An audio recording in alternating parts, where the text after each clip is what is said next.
Dear students, let us study properties of colloids. The various properties of colloidal solutions are as, first we will discuss the physical property. The first physical property is heterogeneous character. Colloidal solutions are heterogeneous in nature. Heterogeneous means we can distinguish the dispersed phase from the dispersion medium, which is not possible as we have seen in the case of true solution. Colloidal particles को हम यानी कि dispersed phase को हम dispersion medium से distinguish कर सकते. You will see when we study the phenomena of Tyndall effect later on. तो Tyndall effect जब हम पढ़ेंगे तो आपको clear हो जाएगा बच्चे how we can distinguish the dispersed phase from dispersion medium which confirm heterogeneous nature of colloidal solution. Second is बच्चे stability. Colloidal solutions in general are quite stable. They don't settle normally under the influence of gravity. They are in continuous state of motion, जिसको हम Brownian motion भी कहते हैं. अभी हम study करेंगे आज ही इस टॉपिक को. However, certain colloidal particles which are large in size may settle but very slow. जिनका साइज बहुत बड़ा है, जैसे आपने देखा बच्चे, आपको याद होगा कि colloidal particle के साइज का एक रेंज है 10 एंगस्ट्रॉम से लेके कितना बच्चे 1000 angstrom. If it is touching higher limit, it may settle down under the influence of gravity. लेकिन फिर भी settle नहीं करता है, very slow. In general आप कह सकते हैं कि colloidal particles are stable.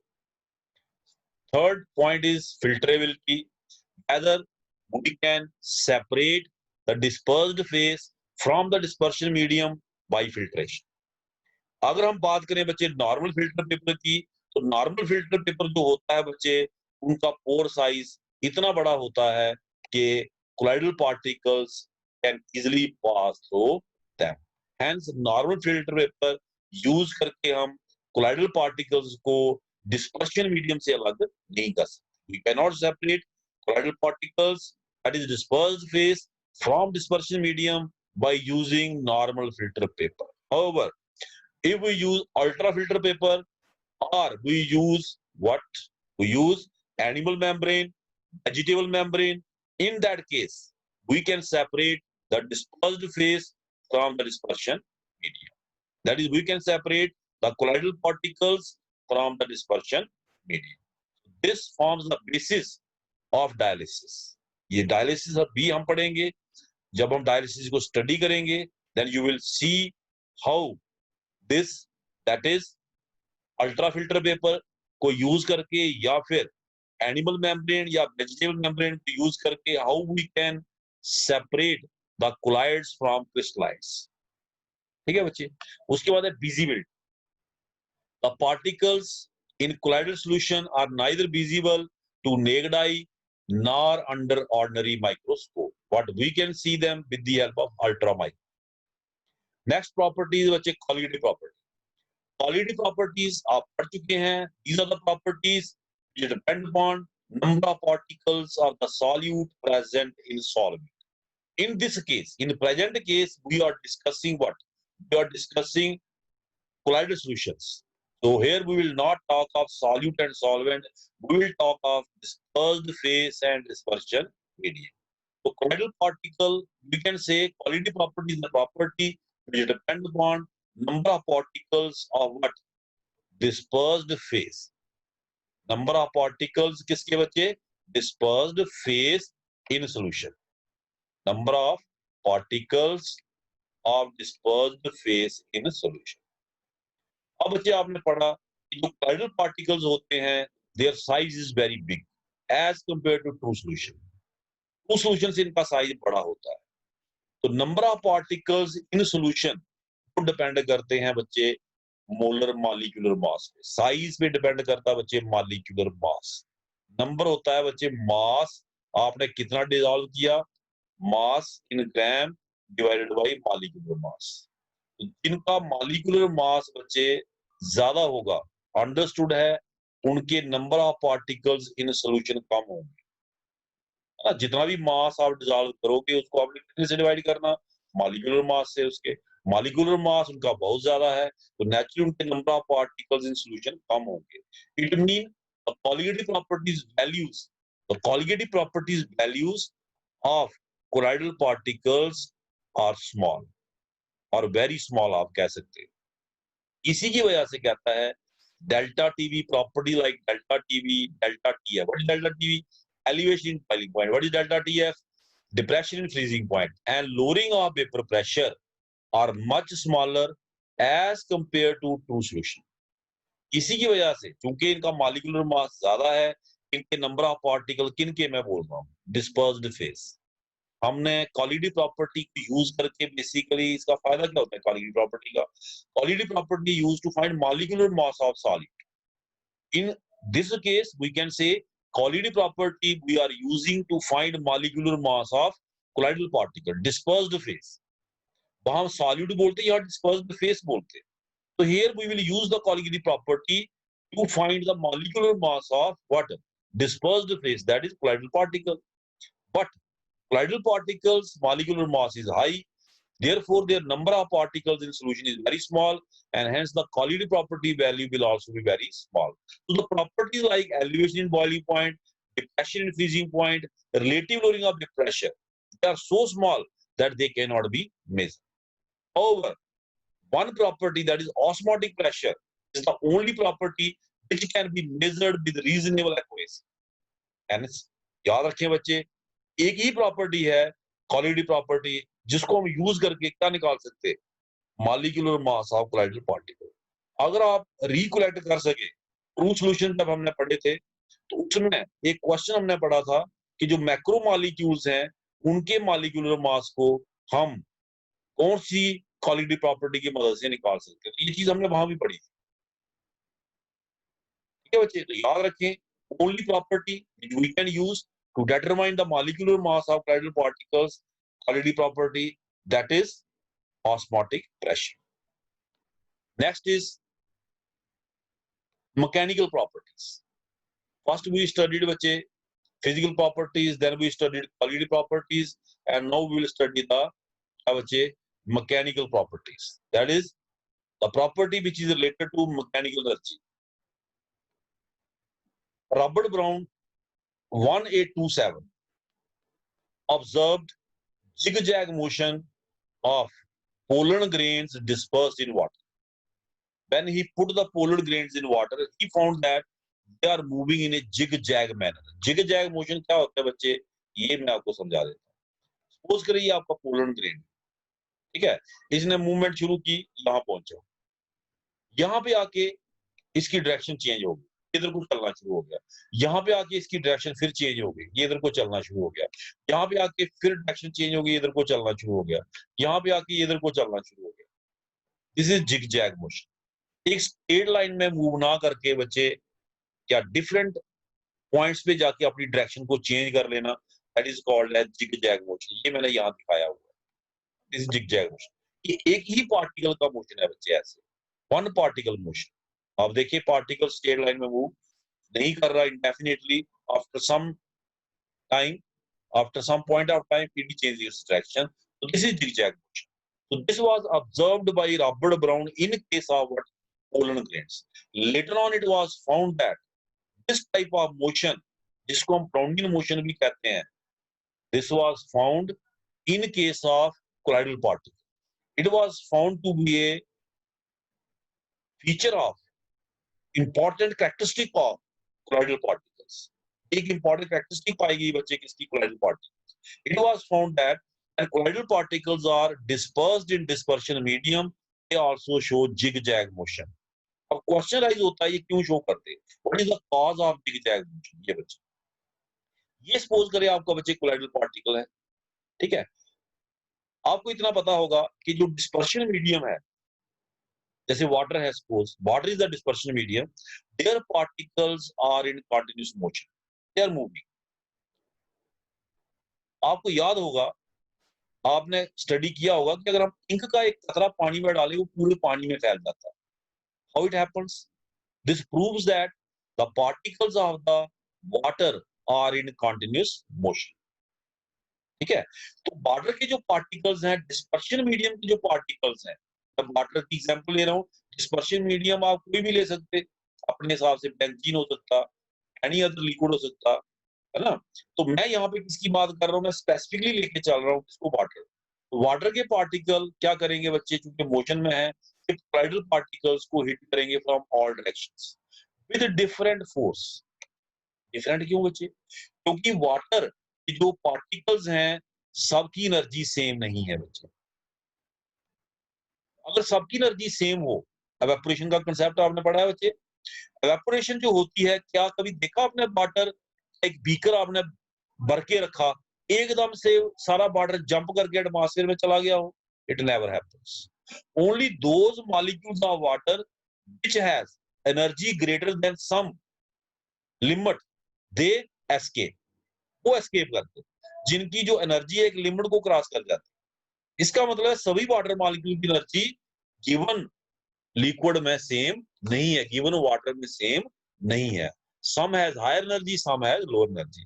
जो वाटर के मॉलिक्यूल इसको हिट कर रहे हैं बच्चे, किसको, कोलाइडल पार्टिकल को, from different directions, from all directions, they are not hitting it with same energy from all direction. Suppose करें इस साइड से जो हिट हो रही है, उन वाटर मॉलिक्यूल की एनर्जी ज्यादा है, तो वाटर मॉलिक्यूल इधर को चलना शुरू कर देगा। यहां पहुंचा वाटर नहीं, सॉरी, फिर से बोलूंगा, कोलाइडल पार्टिकल, कोलाइडल पार्टिकल इधर को चलना शुरू कर देगा।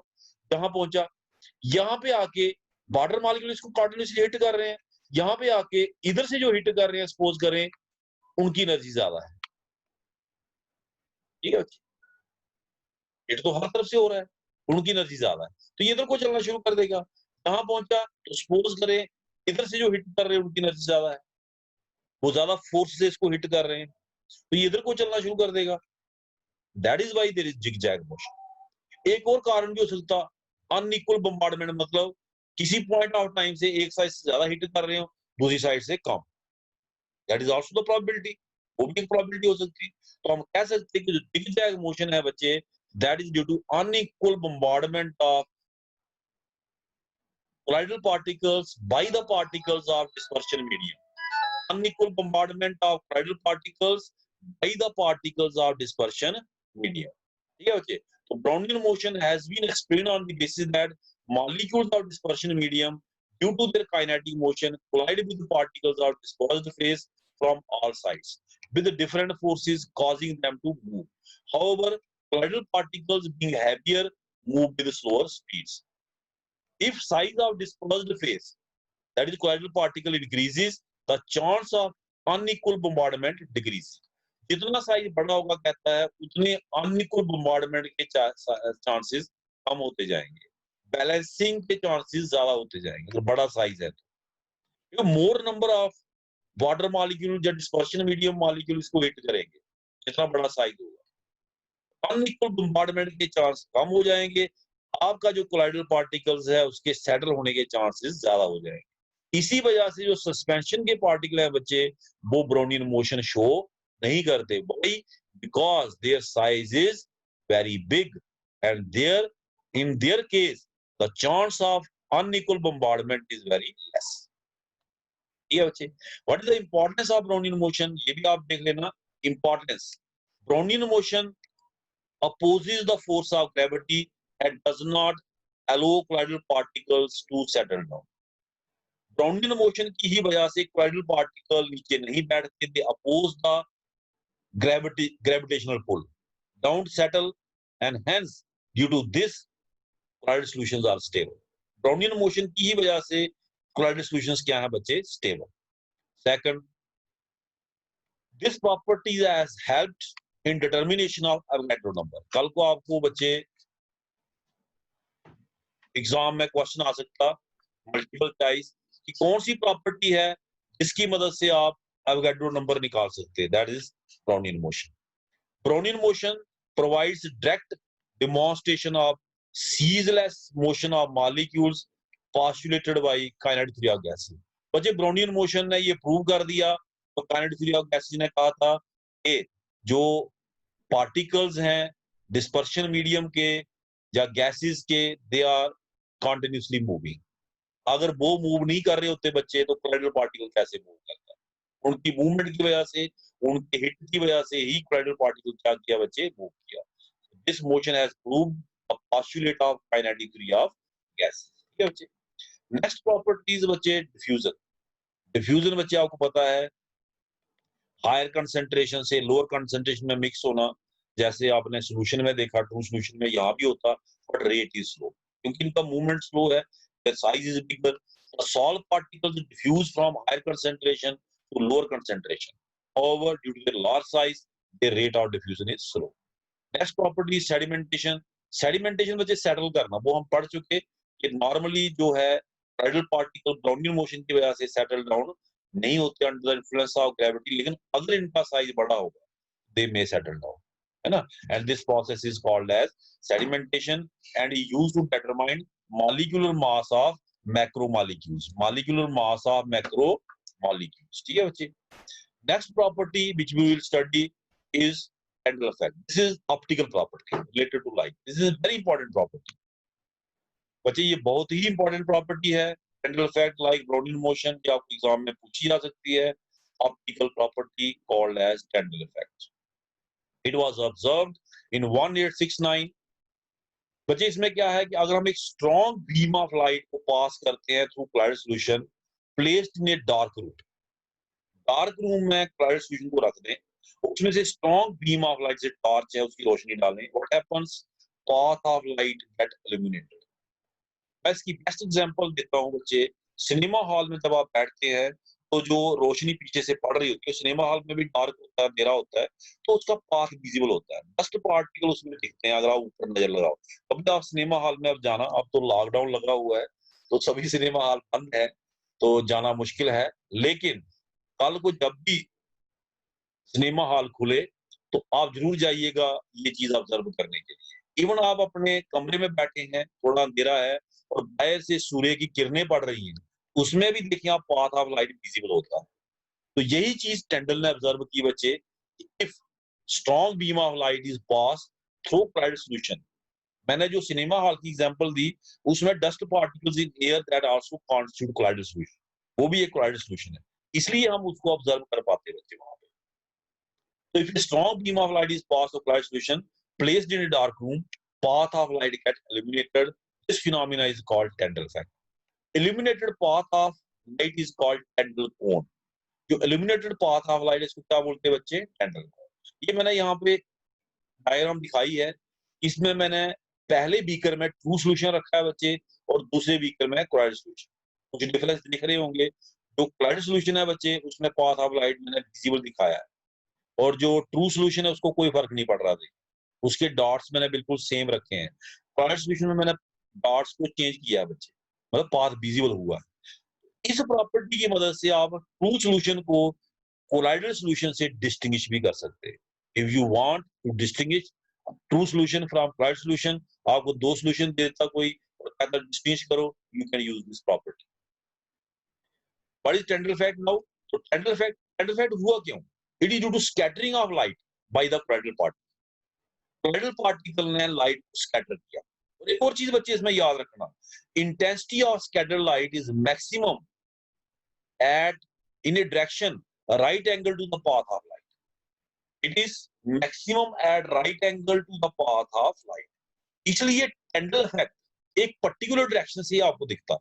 मतलब जहां मर्जी बैठे हैं, किसी भी कॉर्नर पे बैठे हैं कमरे के, आप कहेंगे मुझे टेंडल इफेक्ट दिख जाएगा, नहीं दिखेगा।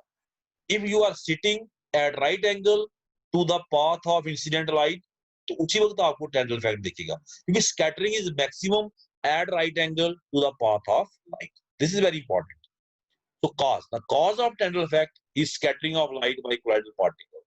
Intensity of scattered light is maximum in a direction right angle to the path of light. Therefore, path become visible if viewed in that direction. Yeah, so what is Tyndall effect? Tyndall effect may be defined as scattering of light by colloidal particles present in salt. Salt किसको बोलते हैं? Colloidal solution. Colloidal solution of solid in liquid, that is called as salt. True solution के particle यहाँ लिखा है बच्चे, true solution के particle टेंडल effect show नहीं करते क्योंकि उनका साइज इतना छोटा होता है कि they are not able to scatter light. ठीक है, they can not, they are too small to scatter light. अब इसकी इंपॉर्टेंस जैसे आपने किसकी स्टडी की बच्चे, ब्राउनियन मोशन की, तो इसकी भी कुछ इंपॉर्टेंस है, वो भी देख लेते हैं। Tyndall effect has had to confirm heterogeneous nature of colloidal solution. Tyndall effect की मदद से हम डिस्पर्स्ड फेज को डिस्टिंग्विश कर पाए किससे, डिस्पर्शन मीडियम से। ट्रू सॉल्यूशन में ये चीज पॉसिबल नहीं होती, that is why we call it heterogeneous. Tyndall effect is also used to distinguish true solution from cloud solution. कैसे, वो मैंने पहले बता दिया। दोनों सॉल्यूशन को डार्क रूम में रख दो, स्ट्रॉन्ग बीम ऑफ लाइट डालो, जिसमें लाइट ऑफ पाथ विजिबल हो जिस सॉल्यूशन में, दैट इज क्लाउड सॉल्यूशन, और जिसमें नहीं हो दैट इज ट्रू सॉल्यूशन। उसके बाद बच्चे, Tyndall effect has been used to devise ultra microscope. Ultra microscope की मदद से हम क्या बच्चे, कोलाइडल पार्टिकल को देख सकते हैं, और इसी इफेक्ट की मदद से जिंग मोडी and Stridentopf ने अल्ट्रा माइक्रोस्कोप डिजाइन की, in which light scattered by the colloidal particles can be seen through the microscope.